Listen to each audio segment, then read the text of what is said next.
2023년 4월 28일 금요일입니다. 오늘 예수님의 친언 294번째 꼭지는 마태복음 16장 5절에서 12절까지의 말씀입니다. 우리가 먼저 말씀을 함께 읽어보십니다. 시작. 제자들이 건너편으로 갈새 떡 가져가기를 잊었더니 예수께서 이르시되 삼가 바리새인과 사두개인들의 누룩을 조심하라 하시니 제자들이 서로 논의하여 이르되 우리가 떡을 가져오지 아니하였도다 하거늘 예수께서 아시고 이르시되 믿음이 작은 자들아 어찌 떡이 없으므로 서로 논의하느냐 너희가 아직도 깨닫지 못하느냐 떡 5개로 5,000명을 먹이고 주운 것이 몇 바구니며 떡 7개로 4,000명을 먹이고 주운 것이 몇 광주리였는지를 기억하지 못하느냐 어찌 내 말한 것이 떡에 관한 것이 아닌 줄을 깨닫지 못하느냐 오직 바리새인과 사두개인들의 누룩을 주의하라 하시니 그제서야 제자들이 떡의 누룩이 아니요 바리새인과 사두개인들의 교훈을 삼가라고 말씀하신 줄을 깨달으니라. 아멘.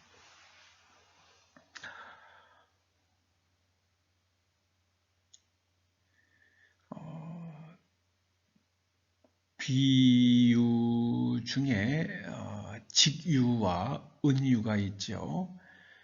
뭐뭐 같은 이렇게 하면은 그런 걸 직유라고 그러고요. 뭐뭐라고 이렇게 그냥 하면 그걸 은유라고 그럽니다. 예를 들어서 그의 마음은 돌이다. 그의 마음은 돌이다. 이렇게 하면은 이건 은유고요. 그 다음에 그의 마음은 돌과 같다. 이렇게 이야기하면은 직유가 됩니다. 예수님께서 바리새인들과 사두개인들의 누룩을 주의하라 그러셨습니다. 그러면 이것이 예수님께서는 누룩을 은유로 말씀하신 거죠. 그런데 누룩이 들어가는 게 뭡니까? 빵을 만들 때 누룩이 들어가죠. 그러니까 제자들은 예수님께서 바리새인과 사두개인들의 누룩을 주의하라 하시는 말씀을 들으면서 우리가 빵을 가져오지 않아서 예수님께서 저런 말씀을 하시는가 보다. 그런데 만약에 예수님의 말씀이 잘 이해가 되지 않았으면 바리새인과 사두개인들의 누룩이 무슨 뜻인가요? 하고 여쭈어야죠. 그런데 여쭙지 않고 그냥 자기들 식으로 생각을 해버립니다. 여러분 이해가 가지 않으면 물어야 됩니다. 이게 중요한 거죠. 물어야만 합니다. 예수님께서 빵을 가져오지 않아서 만약에 내가 너희들에게 말하겠느냐. 작은 보리떡 5개만 있어도 5,000명을 먹일 수도 있었고, 또 7개로 4,000명을 먹였는데, 너희들이 빵을 가져오지 않았다고 그래가지고, 우리가 굶을 이유가 뭐가 있겠느냐. 그러면서 이 누룩은 변화시키잖아요. 그러니까 바리새인들과 사두개인들이 사람의 생각의 구조, 판단의 기준이 되는 가치들을 변화시키기 위해서 하는 말들을 조심하라 이 말씀을 하신 거죠. 요즘에 미국에서 정말 상상할 수 없는 일들이 일어나고 있죠. 겉으로 보면은 남자인데요. 그 남자가 나는 여자예요. 그러면은 여자 화장실에 들어갈 수 있고 심지어 여자 샤워장에도 들어갈 수 있어야 한다고 그렇게 미국이 지금 변화하고 있잖아요.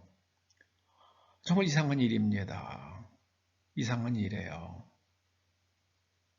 정말 이상한 일입니다. 왜 그렇게 됐습니까? 진실은 뭡니까? 사람의 성을 결정하는 것은 그 사람의 기분이 아니죠. 그 사람의 의상도 아니고요. 그 사람의 외형이 굉장히 중요하긴 하지만 외형 그 자체도 아니죠.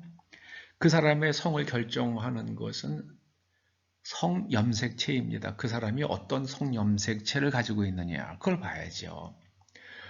제가 예전에 그 의학 다큐멘터리에서요, 어떤 엄마가 아들 둘이 있는데 그 아들 둘 다 외관은 아이들이에요. 남자예요. 그런데 이 아이들이 발육하면서 좀 이상한 거예요. 그래서 병원에 가서 검사를 했더니 이 아이들의 성염색체가 여자인 거예요, 둘 다. 그런데 태어나면서 생식기는 남자아이들의 것을 달고 태어난 거예요. 그러니까 이제 뭔가 좀 돌연변이가 생긴 거죠.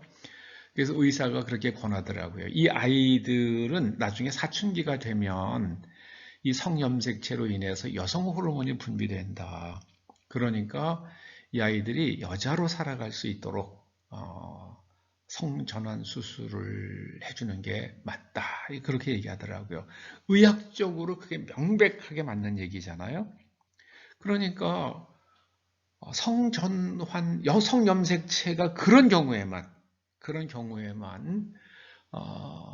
성전환 수술이 의학적으로 합당하겠죠. 이 성염색체가 성을 결정합니다. 이거 의학적인 거예요.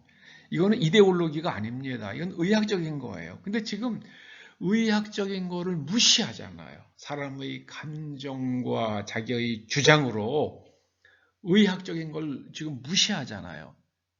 이거 굉장히 진실을 외면하는 겁니다. 세상이 앞으로 어떻게 될지 모르겠어요. 이번에 그 폭스 뉴스에서 해고된 간판 스타였죠. 터커 칼슨이라는 사람이 그런 말을 했더라고요. 최근에요. 해고되고 나서요. 세상은 지금 미국인들은 지금 brain dead, 뇌가 죽었다. brain dead이요. 상황에 지금 와 있다. 그런 말을 했더라고요. 여러분, 바리새인들과 사두개인들이 같은 말을 계속 사람들에게 강요하고 그런 분위기가 주도하면은요, 사람들이 따라가거든요. 그런데 바리새인들과 사두개인들의 문제점은 하나님의 말씀에 담겨 있는 근본 정신을 제대로 드러내지 못하고 있다는 겁니다. 여러분, 외국 기업들이 한국에 투자를 꺼리죠. 왜 그렇습니까? 가장 큰 이유는 강성노조 때문이라고 그럽니다. 강성노조. 제가 아는 분이 외국인이 투자한 한 3천억 정도를 투자한 회사의 부사장을 지냈어요. 그런데 그 노조원들이 어찌나 극악했는지요. 막 극렬했는지 그 회사의 오너되는 미국인 투자자가 나중에는 하도 화가 나니까는요. 나 3천억 없어도 나 안 망해. 그러니까 회사 그냥 뜯어가지고 고철로 팔아버리고 땅 팔아버리고 나 끝내자. 그렇게 결정을 했더라고요.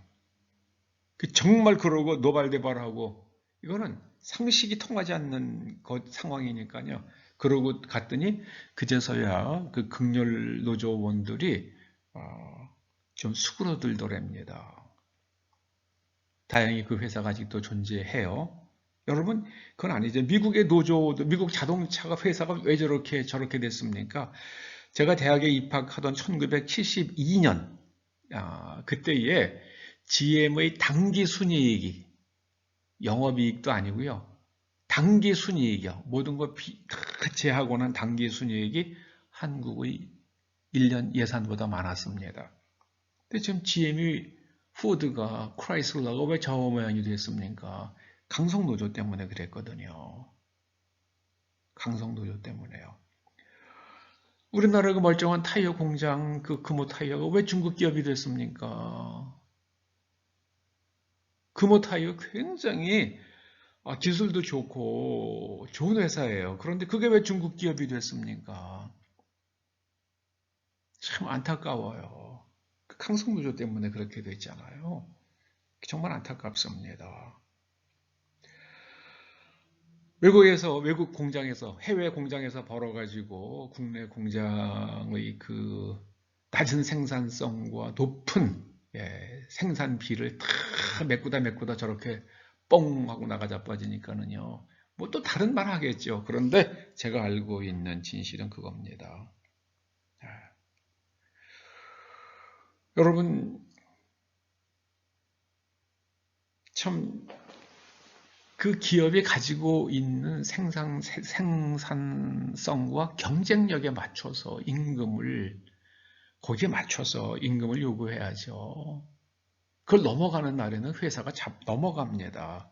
근데 뭐 회사가 넘어가면 오너가 바뀌는 거지 우리가 무슨 상관이 있느냐? 그런 식의 가치관을 가지고 있다 그러면 한국에 앞으로 남아있을 기업이 몇 개나 될지 모르겠어요. 여러분, 바리새인들과 사두개인들의 그 교훈은요, 하나님의 말씀의 본질을 드러내지 못했습니다. 결국 바리새인을 따라간 유대인들 어떻게 됐습니까? AD 70년에 완전히 처참하게 멸망당하잖아요. 여러분, 한국 정말 우리가 비판적으로 생각해야 됩니다. 비판적으로요. 우리는 그냥 진영 논리로 그냥 다 따라갑니다. 그러면은요, 나중에는 쪽박 찹니다. 우리는 농사 지을 땅도 부족하고요. 그리고 지하 자원도 없고요. 에너지도 없는 나라입니다. 우린 정말 온 국민이 하나가 돼서 한 마음으로 열심히 일해야지만 우리 후손들이 먹고 살 수 있습니다. 그 외에는 다른 길은 없습니다. 우리는 경쟁력이 강한 기업을 일으키는 것 외에는 우리가 먹고 살 길이 없는 나라입니다. 그게 우리의 피할 수 없는 운명입니다. 여러분, 비판적 사고를 키우십시오. 히틀러를 따라간 독일의 루터교 신자들을 기억하시기 바랍니다. 종교개혁자 루터의 후예들, 독일 루터교인들이 강력한 히틀러의 지지자들이었다는 것을 잊지 마시기 바랍니다. 비판적으로 사고하시기 바랍니다. 기도하시죠. 아버지 하나님, 오직 하나님의 말씀에 굳게 서서 깊이 생각하며 우리 귀에 들려오는 말들을 깊이 판단하며 듣게 하고 또 수용할 수 있도록 오직 하나님의 말씀으로 우리의 내면 구조가 완전히 재구조화될 수 있도록 은혜 베풀어 주시옵소서. 예수님의 이름으로 기도드립니다. 아멘.